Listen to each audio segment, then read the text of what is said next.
Greetings YouTubers. Today we're going to be talking about the FrSky Taranis. I told you in a previous video that I was going to show you how to set up your first model, but there's one thing you need to do before you do any of that. When you purchase the radio, or if you already have a radio that you've gotten from somebody else or whatever, the first thing you're going to want to do is update the operating system in it.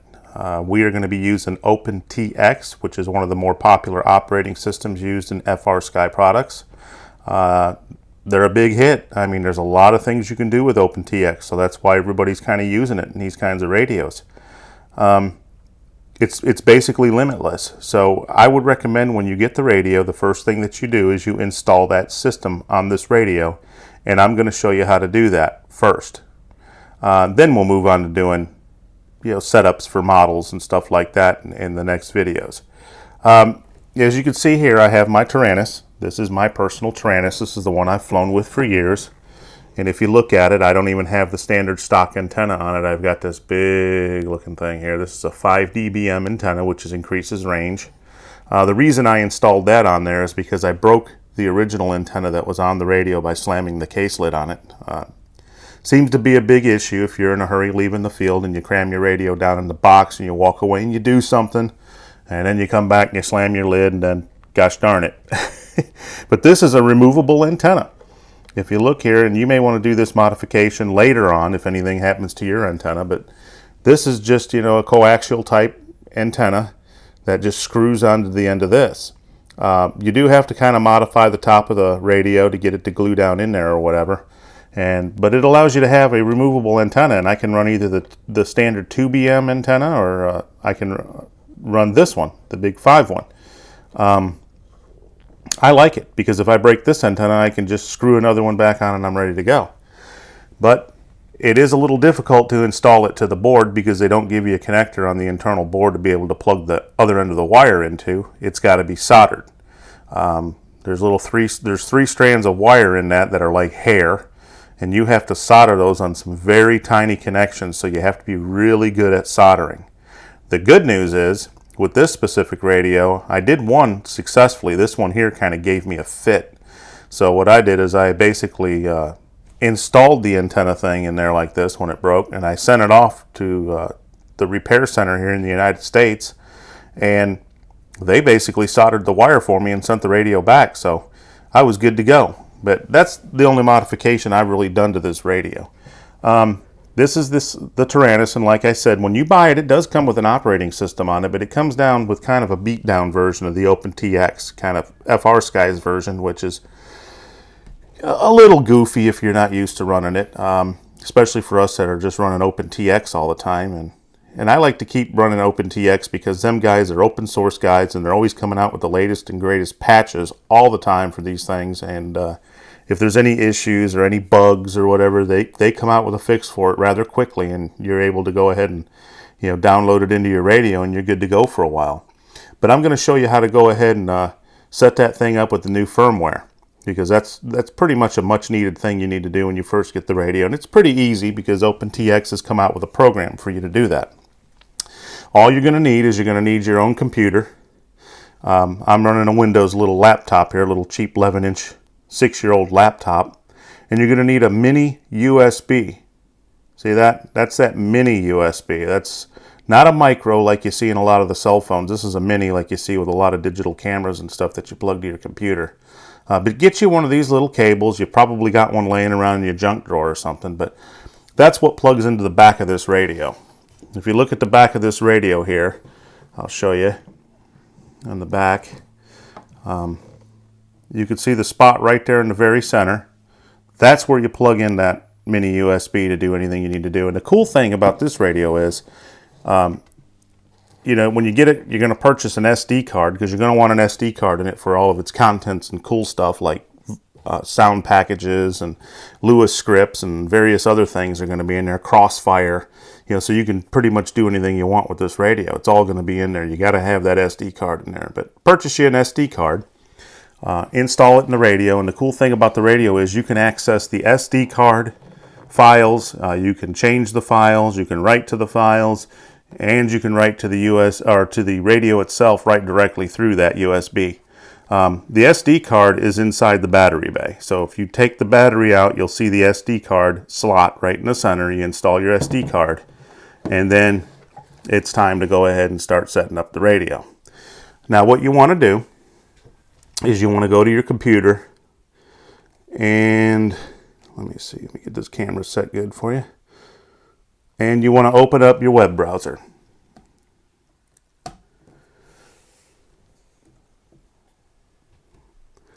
And where you need to go is you want to go to OpenTX.org.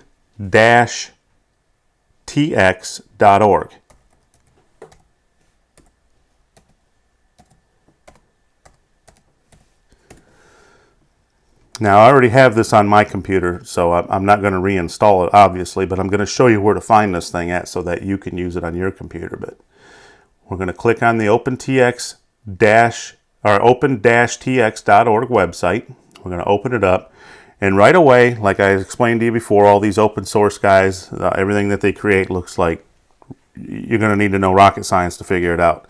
That's why I'm walking you through this part. But you're going to go up here to the very top where it says downloads, and you're going to click downloads. Okay, and what you're going to look for now is where it says OpenTX downloads, and I usually do everything by date. If you look at the dates on that, you can see where it says OpenTX 2.2.3 2019 January 6th. That's the newest version of this OpenTX that they have. So we're going to go ahead and we're going to click on that. And then you're going to scroll down here.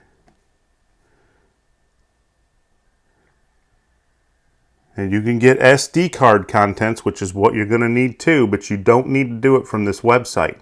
You can do it right directly from the program itself once it's installed on your computer. It's a little easier for new users that way because it'll take you right to the link that you need to go to for your specific radio. So we're going to scroll down here to where it says OpenTX Companion 2.2.3 Windows Installer.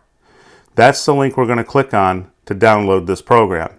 If you're using a Mac, and that's another thing that's good about OpenTX, you can do all this too right directly from your Apple computer. The Mac one is the second one. You'd click on that.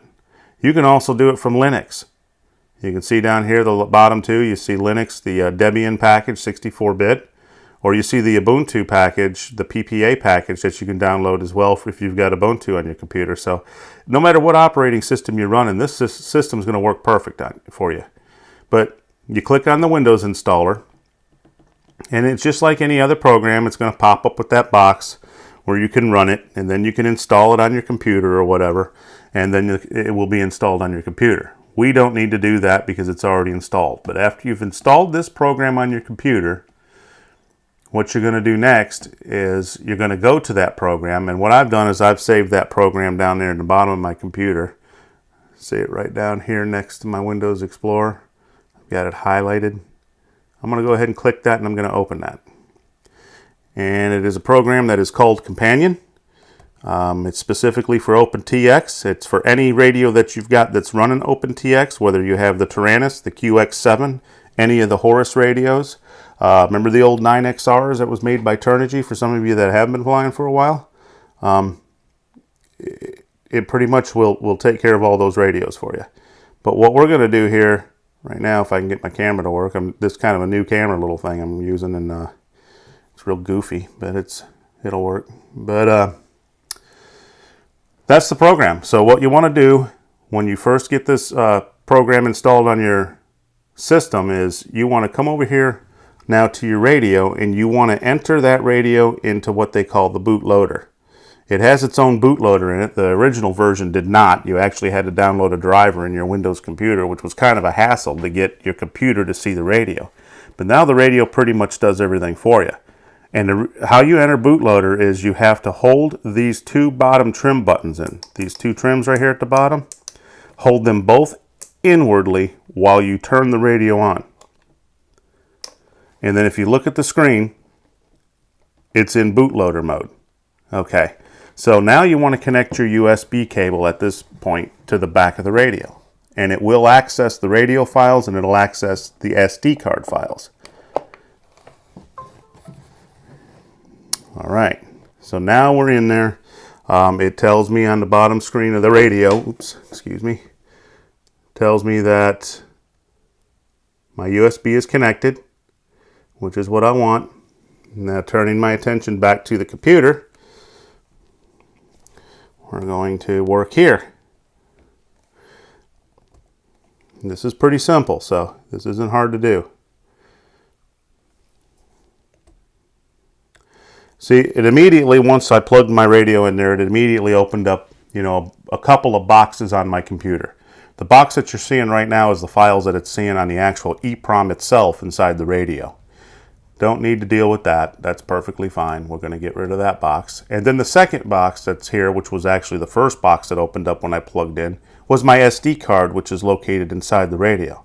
Now, I already have the files downloaded to and uploaded to that SD card, because it takes a while to do that. It takes about 20 minutes or so, and for video time constraints, I went ahead and did that, pre-did that, so it would be done so we could just move on. But I'm still going to show you how to get those SD contents on there, on a blank SD card. So now we are in this program here, this OpenTX, and all of my functions are going to be up here at all these little icons on the left and on the top. The first thing that you want to do is you want to go up here to this little wheelie looking thing that looks like settings, and actually it is settings, it says settings. You're going to click on that, and at this point what it's going to allow you to do is you're going to select the type of radio you have. You've got to tell it what kind of radio we're working with here. So in my case, the radio that we're working with is the FrSky Taranis X9D Plus, which is what is selected, because, you know, I've been on here playing already this morning. So, but if you hit this drop down menu, all those radios are going to come up, and you're going to be able to scroll through whatever one that you have and just make sure you select the correct radio. Hit the radio. Menu language is English. That's what EN stands for. Then it gives you some other options, build options, you know, whether you want to have the Lewis scripts or multi-module or whatever. You know, you can select it if you want. I never have. I've never really needed to. But also at the bottom of that screen, it's important too that you make sure that you've got the default stick mode set to mode 2 if you live over here in America. You know, because that's what you want to set this radio up as. Now, where it says default channel order, okay, when you go to set up your channels on your receiver, this is what the radio by default is going to set those channels up as based on what you say here. Now, the T stands for throttle, A stands for aileron, E is elevator, and R is rudder. I purposely set those up that way because, as I have told you in a previous video, I used to be a Spectrum user. So being a Spectrum user, I'm used to my throttle being on channel 1, my aileron being on channel 2, my elevator on 3, and my rudder on 4. So that's the way I set up this radio. And what that does is that basically tells the radio, when you set up a model, where to put the channels at when you're in the mixer. So what it does is, you know, it will set up your throttle on channel 1 and aileron 2 and elevator 3 and rudder 4. You know, by default, based on what you have, you know, told this thing to do. But if you wanted to change that to something else you're comfortable with, you're more than welcome to. You can go ahead and, like the first one says there, elevator, throttle, rudder, aileron. You can set your channel order up that way, or so on and so on, any way you want to. But this is the way I like mine: throttle, aileron, elevator, rudder. And I also like to append the version number of the firmware to the file name. That way I can go on the radio and look at it at a later date to see if I need to do an update. You know, so if I see something on a website or something that says, hey, there's a new version available, this is the number to it, I can check my radio. If I have that version number, then I know I already have it. If I don't, then I might just go get it. I don't know. But the other boxes, when you download the firmware with this specific system right here, it's going to offer, after it's downloaded, to write that firmware to that radio. And I always check that box because the only reason I'm there downloading firmware is to upload it to the radio, so I always say yes. But anyway, after you get that screen set up, just click OK and get out of there. And then the next thing I always do before I do any downloading whatsoever and writing to that radio, especially if I've used the radio before, and even with a new radio you're going to want to do this as well, is you're going to want to back up the firmware that is currently in that radio in case anything goes wrong. You don't want anything to go wrong. So what you do is you go to this second from the bottom little gear cog over here on the left hand side, and you can see I've got it highlighted already. And if you just highlight over it, it'll tell you what they do. This one says it reads the firmware from the radio. Well, I click that, and we're going to read the firmware from the radio. And what I'm going to do is I'm going to store it on my desktop, because that's where I always store everything.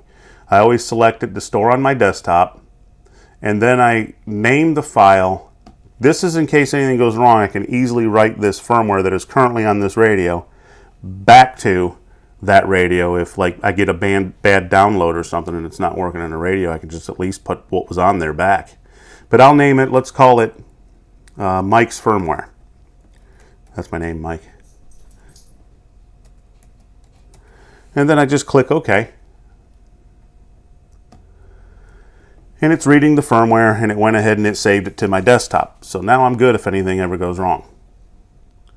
The next thing you want to do, if you have any models on the radio, which you probably won't if it's a new radio, but if you do, you can do the same thing. You can read the models and the settings from the radio. You click on that. It pulls up and it'll give you all the list of all the models that's currently on your radio. Now my radio is clean right now because I wiped it out for the purpose of doing this video. But once you get the models all up on that screen like that by reading them, you can go up here in the very upper left hand corner where it says File, and you can click Save As. Again, I save everything to my desktop because it's easier for me to find that way. You can name it whatever you want. You can call it Mike's Model Planes. And then you can save that to your desktop. That way, like I said, if something goes wrong, you could restore your radio back to where it was and put your airplanes back on it. Then you're good to go. Okay, once you've done all those things to protect yourself, the next thing you want to do is you want to do the downloads. And what you've done is you've selected the radio already in the settings, so it knows automatically it's going to search for firmware and stuff that has to do with your specific radio. So that's all we're going to be messing with here. We're going to click the download button, which is located in the top here. It's a little arrow that points downwards with a line underneath it. Click that. Okay, now this box pops up. If you look down at the very bottom of that box, you're going to see download SD contents. You're going to want to get those. You're going to need that on the radio because it's going to come with your voice package and all that other stuff. You know, that's going to allow you to do sounds and voices on your radio. You're going to hear like alerts and all kinds of neat stuff. It's going to give you Lewis scripts, Crossfire. It's even going to put a version of the firmware on it as well. But when you click on it, it just takes you to the website link where your specific SD card contents are located. And if you look here, it's popped up. And again, like I said, I'm always looking for the latest date. And in this case, it happens to be the bottom. So you want to verify that file. It says SD card Taranis, version 2.2, January 2019. That's going to be the newest one. That's the one you want to download. Now remember, this is a zip file. So zip files don't work unless they are extracted. So what do you want to do with it? Well, it asks you when you click on it, what do you want to do with it? Well, you're going to want to save it. So I click Save. And you got to wait for it to download. Takes a few minutes. Not too bad, but once it downloads, we're going to open the folder where that is located at, because I want to be able to show you what you got to do next. Now remember, I've got that radio still plugged in, so I'm able to look at every folder that's inside of that Taranis or anything I want to do here. So it's running a little security scan now like it does. Okay, we're going to open the folder and then we're going to see it. It's already going to be highlighted, the folder that we, or the file that we just downloaded, the zip file. See it down there, SD card Taranis? And if you look over here, you're going to see everything else that's in my computer. And my SD card happens to be USB drive D. That's the SD card that it is seeing inside this radio. But that may not be your case. I mean, yours could be USB drive E. I don't know. But just make sure you identify what your actual SD card is. So what you want to do is you want to make sure this is highlighted where it says SD card Taranis. Highlight that. You want to go to the top of that page where the pink extract is. click extract. And then you go down here to extract all. And then it's going to ask you, where do you want to extract it? Well, you want to extract it, like in my case, is USB drive D. So I'm going to click browse. And I'm going to click over here, drive D.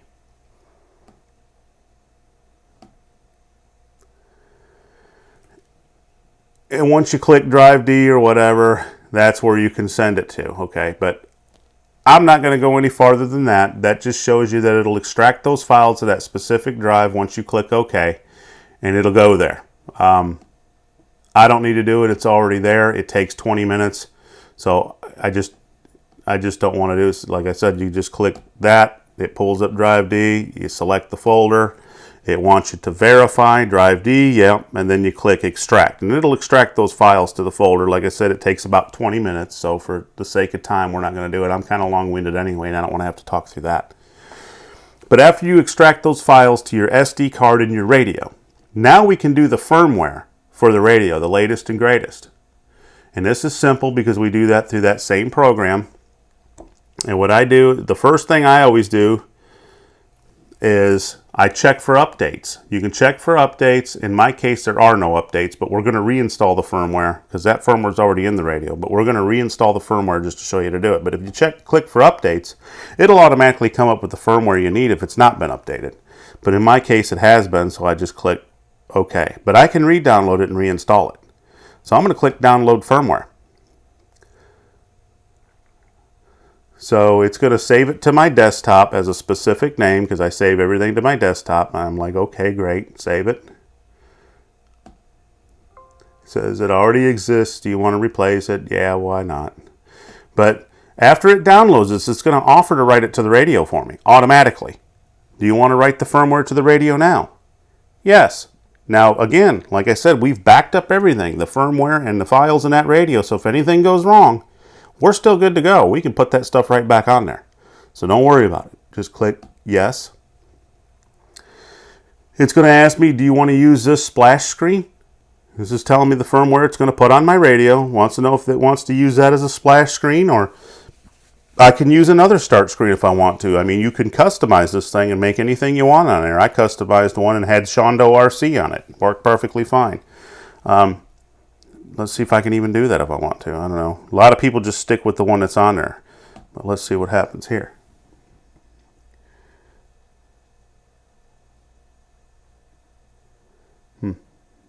Yeah, I guess I've deleted that file. So since I've deleted that file, we're going to go ahead and use the standard start screen that comes with it. So anyway, what we'll do now is we'll just go ahead and click Write to TX, and this is where it writes the firmware to the radio.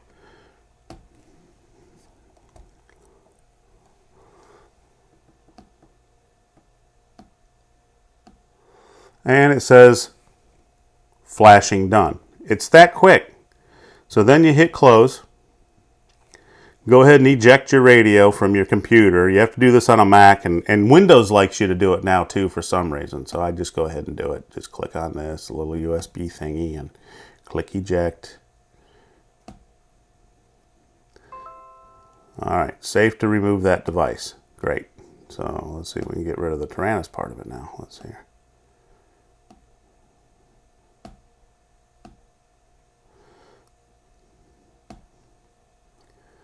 Eject Taranis F. That's all right. So now I can go ahead and unplug this radio from the computer. So we'll go ahead and unplug it. And since I went ahead and I put the information I needed to put on the SD card as well, I'm going to have sounds when I turn this thing back on. So you're going to turn it off. Turn it back on. Welcome to OpenTX. There we go. Now that's the fail-safe warning. What that basically means, and it's going to warn you all kinds of things like that if you haven't set up fail-safe in your airplanes. You know, and fail-safes are highly recommended. In the event that you do have a signal loss, you don't want your airplane to go to full throttle and fly to another state.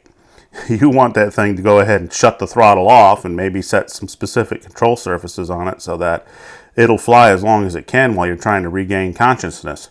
But in this specific case, we're just going to hit any key. Okay.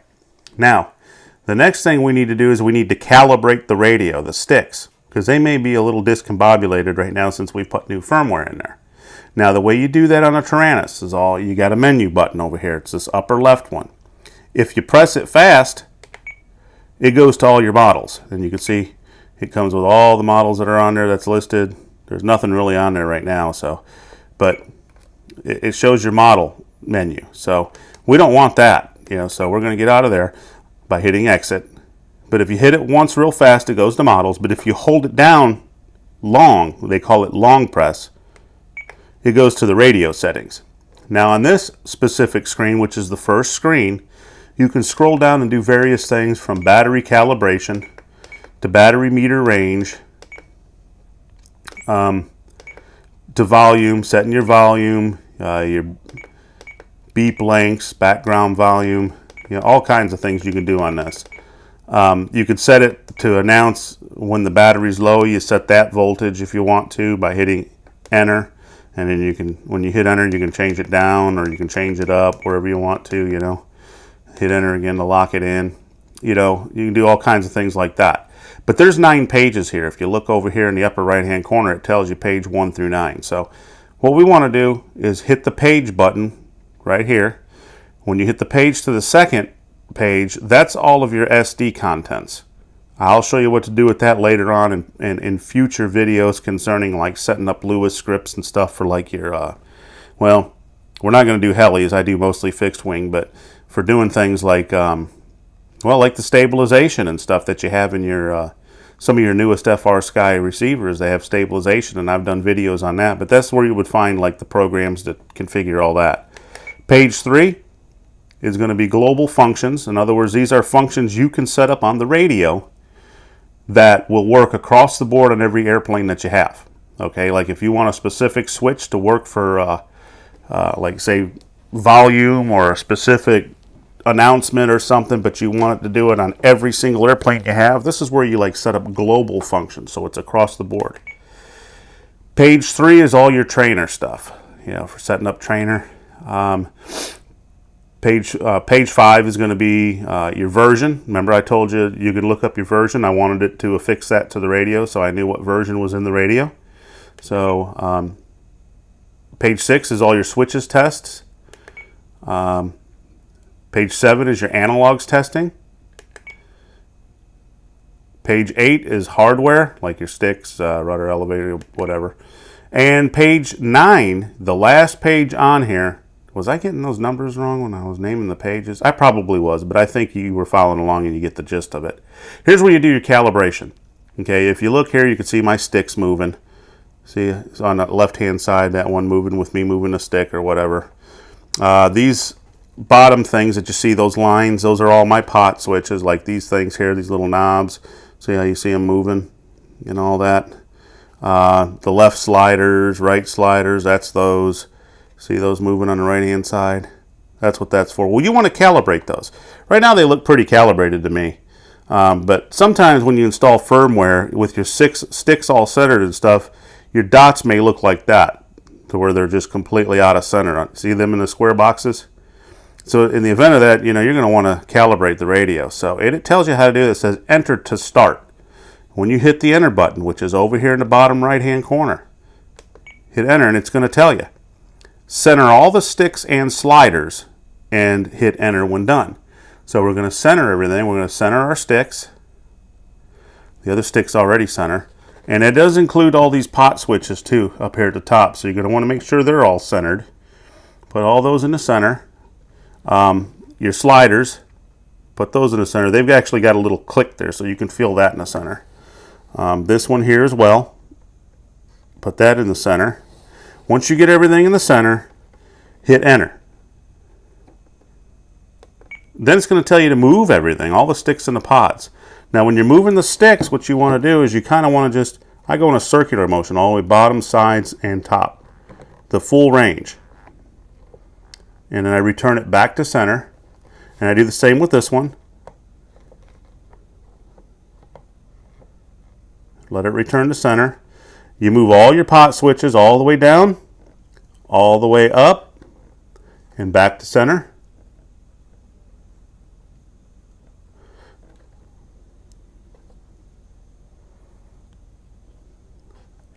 Move that back to center. Your sliders, all the way down, all the way up, back to center. Do the same for this side, all the way down, all the way up, back to center. And then everything on the radio is calibrated. Once you do that, it says hit enter when done. All right, we are calibrated. You don't have to hit enter anymore. You can hit exit to back completely out of this menu. Well, we have successfully updated the firmware in the radio. And the next videos, we're going to go ahead and start setting up a basic 4-channel model.